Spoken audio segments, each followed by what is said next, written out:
தஞ்சாவூர் மண்ணு எடுத்து தாமிரபரணி தண்ணிய விட்டு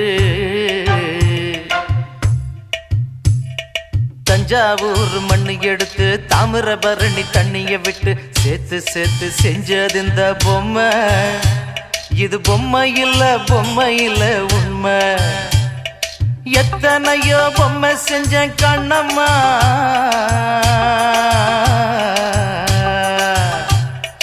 எத்தனையோ பொம்மை செஞ்சேன் கண்ணம்மா. அடி அத்தனையும் ஒன்ன போல மின்னும்